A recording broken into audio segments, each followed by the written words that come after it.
ஆனந்தமா நேயர்களுக்கு வணக்கம். தோட்டாச்சா நாவலிற்குள் போவோமா?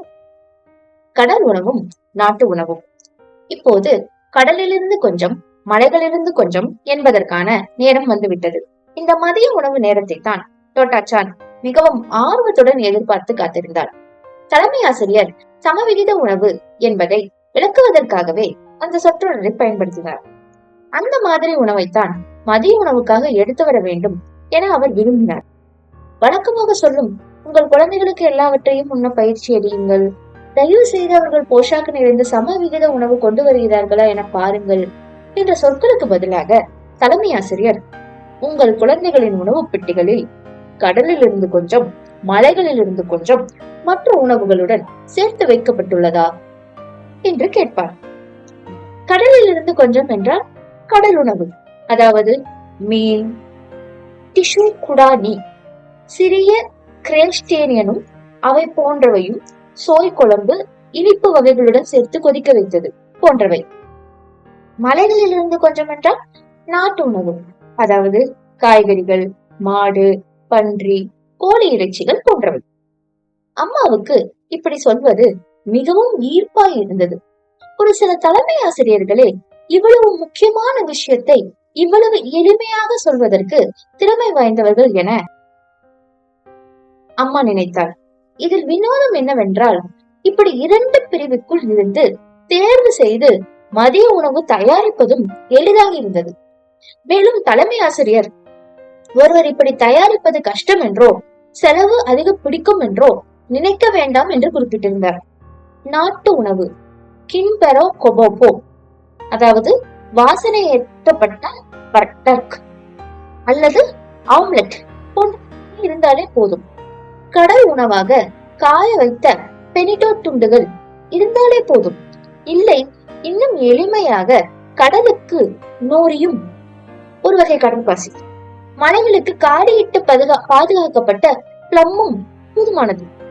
முந்தைய நாளிலிருந்தே தோட்டாச்சான் மிகவும் ஆசையுடன் எதிர்பார்த்து கவனித்துக் கொண்டிருக்க, தலைமை ஆசிரியர் ஒவ்வொரு மதிய உணவு பெட்டையையும் பார்த்து கொண்டே வந்தார். கடலில் இருந்து கொஞ்சமும், மலைகளில் இருந்து கொஞ்சமும் உனக்கு இருக்கிறதா? ஒவ்வொருவருடையதையும் பரிசோதித்துக் கொண்டே அவர் வினவுவார். ஒவ்வொருவரும் கடலிலிருந்து என்ன கொண்டு வந்துள்ளார்கள், மலைகளிலிருந்து என்ன கொண்டு வந்துள்ளார்கள் என்பதை கண்டுபிடிப்பதே உணர்வுகளை தூண்டுவதாய் இருக்கும். சில சமயங்களில் ஒரு அம்மா ரொம்பவும் வேலையாய் இருந்திருப்பாள். அதனால் அவள் குழந்தைகளுக்கு மலைகளிலிருந்து கொஞ்சம் மட்டுமே, அல்லது கடலில் இருந்து கொஞ்சம் மட்டுமே கொண்டு வந்திருக்கும். அதனால் ஒன்றும் கவலைப்பட தேவையில்லை. தலைமை ஆசிரியர் தனது பரிசோதனை சுற்றை நடத்தி கொண்டிருக்கும் போது அவரது மனைவி சமைப்பவரின் வெள்ளை மேலாடையை மாட்டிக்கொண்டு இரண்டு கைகளிலும் ஒவ்வொரு தட்டை ஏந்தி வருவார். ஏதாவது ஒரு பிள்ளை முன் நின்று தலைமை ஆசிரியர் கடல் என்று சொன்னால் அவள் இரண்டு அவித்த சிக்குவா, மீன், கடல் குழம்பு தட்டில் இருந்து எடுத்து பங்கிடுவார். தலைமை ஆசிரியர் மலைகள் என்றால் இளங்கொதியூட்டப்பட்ட உருளைக்கிழங்குகளின் துண்டுகளில் சிலவற்றை மலைகள் குழம்பு தட்டில் இருந்து எடுத்து பங்கிடுவார். யாரும் எனக்கு மீன் பிடிக்காது என்று சொல்ல கனவு கூட கண்டிருக்க மாட்டார்கள். அதே போலவே யாரும் அவன் எவ்வளவு நல்ல மதிய உணவு வைத்துள்ளான் அல்லது இவள் எவ்வளவு பரிதாபகரமான உணவு எப்போதும் கொண்டு வருகிறாள் என்று நினைத்து கூட பார்க்க மாட்டார்கள். குழந்தைகளின் ஒரே அக்கறை தங்களின் இரண்டு தேவைகள், கடலிலிருந்து கொஞ்சம், மலைகளிலிருந்து கொஞ்சம் நிறைவேற்றப்பட்டதா என்பதே.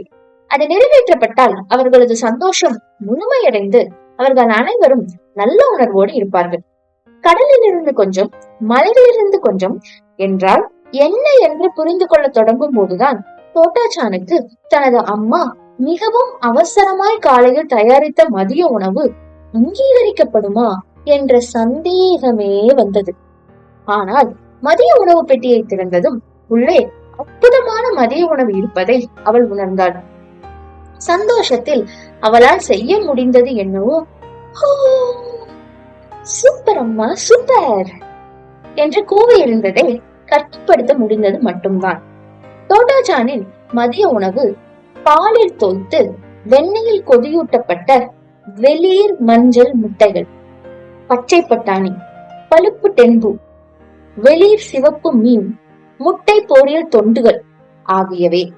இவை அனைத்தையும் ஒரு மலர் தோட்டம் போல் வண்ணம் பூத்து குலுங்கியது. எப்படி அழகா இருக்கிறது, தலைமை ஆசிரியர் சொன்னார். தோட்டாச்சான் சிரித்து போனார்.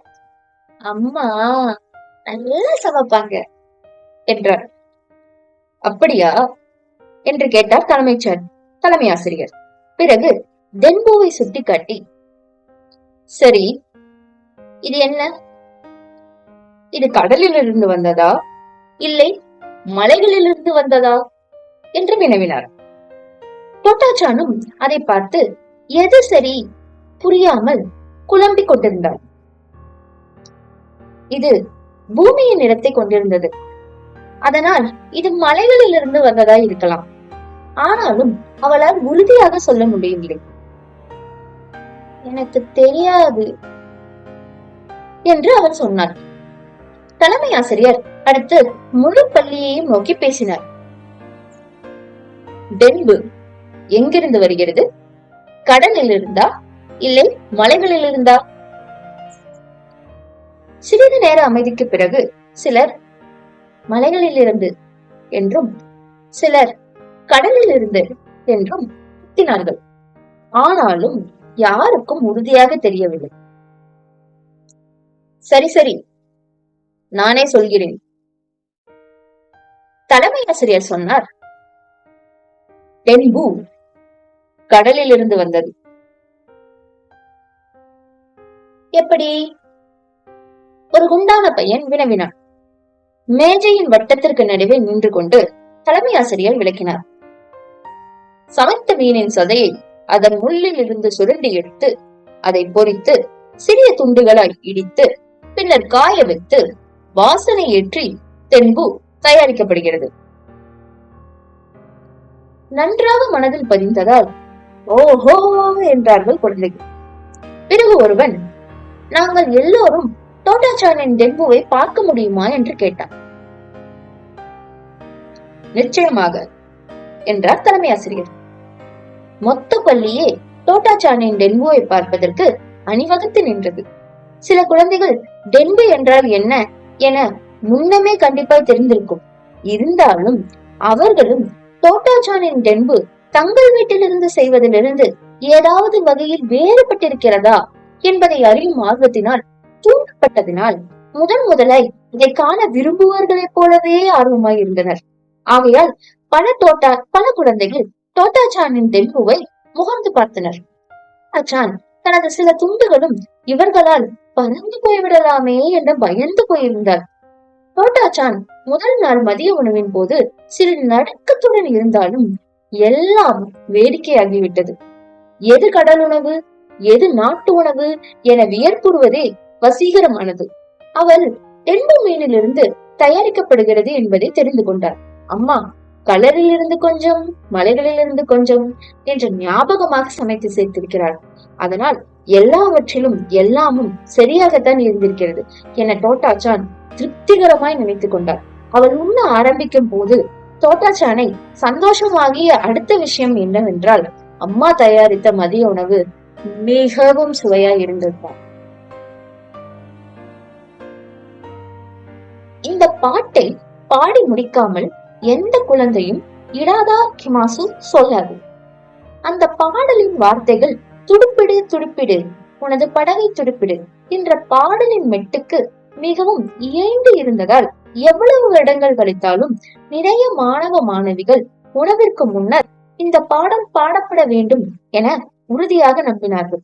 ஒருவேளை தலைமை ஆசிரியர் சில பற்களை இழந்து விட்டதால் அவர் அந்த பாடலை ஏற்றிருக்கலாம். இருந்தாலும் சந்தோஷமான உரையாடல்களை அனுபவித்துக் கொண்டே மெதுவாக சாப்பிட வேண்டும் என்றும் உணவிற்கு நிறைய நேரத்தை எடுத்துக்கொள்ள வேண்டும் என்றும் தலைமை ஆசிரியர் குழந்தைகளிடம் சொல்லிக் கொண்டே இருப்பார். இவற்றையெல்லாம் குழந்தைகளுக்கு நினைவூட்ட வேண்டும் என்பதற்காகவே அவர் இந்த பாடலை இயற்றியிருக்கலாம்.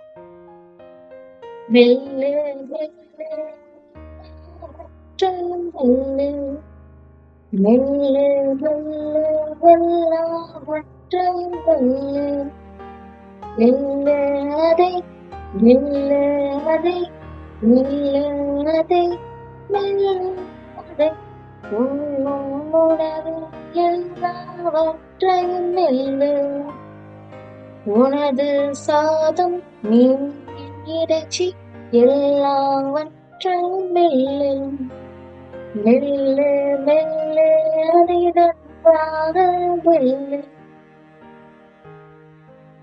இவற்றையெல்லாம் குழந்தைகளுக்கு நினைவூட்ட வேண்டும் என்பதற்காகவே அவர் இந்த பாடலை இயற்றியிருக்கலாம்.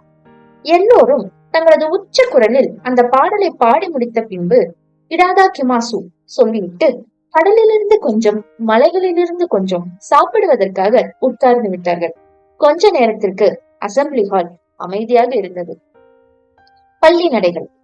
மதிய உணவிற்கு பின்பும் தங்களுக்காக டீச்சர் காத்து கொண்டிருக்கும் வகுப்பறைக்கு திரும்புவதற்கு முன்பும் தோட்டாச்சான் மற்றவர்களுடன் பள்ளி மைதானத்தில் விளையாடி கொண்டிருந்தார். நீங்கள் எல்லோரும் காலையில் கடுமையாக உழைத்தீர்கள், டீச்சர் சொன்னார். அதனால் இந்த நண்பர்களுக்கு பின் நீங்கள் என்ன செய்ய விரும்புகிறீர்கள்? தோட்டாச்சான் என்ன செய்ய விரும்புகிறார் என்பதை நினைப்பது கூட நேரம் இல்லாமல் அங்கே ஒரே ஒட்டுமொத்தமான சத்தம். காணார நடக்கலாம்,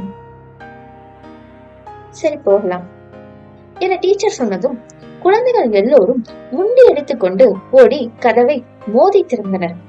தோட்டாச்சான் அப்பாவுடனும் ராக்கியுடனும் காணாரம் நடப்பது வழக்கம்தான். ஆனால் அவள் பள்ளி நடை என்று கேள்விப்பட்டதே இல்லை. அதனால் ஆச்சரியப்பட்டு போனாள். எப்ப போதிலும் நடப்பது அவளுக்கு பிடிக்கும். அதனால் அவளாலும் கொஞ்சம் கூட காத்திருக்க முடியவில்லை. டீச்சர் கரும்பலகையில் பட்டியலிட்டுள்ள அத்தனை வேலைகளையும் காலையிலேயே கஷ்டப்பட்டு முடித்ததால் நண்பர்களுக்கு பின் அவர்கள் பொதுவாகவே ஒரு நடை சென்று வர அனுமதிக்கப்படுவார்கள் என்பது தோட்டாச்சானுக்கு பின்னர் தான் தெரிந்தது. இது முதல் கிரேடில் இருந்தாலும் சரி, 6வது கிரேடில் இருந்தாலும் சரி, எல்லாருக்கும் ஒன்றுதான்.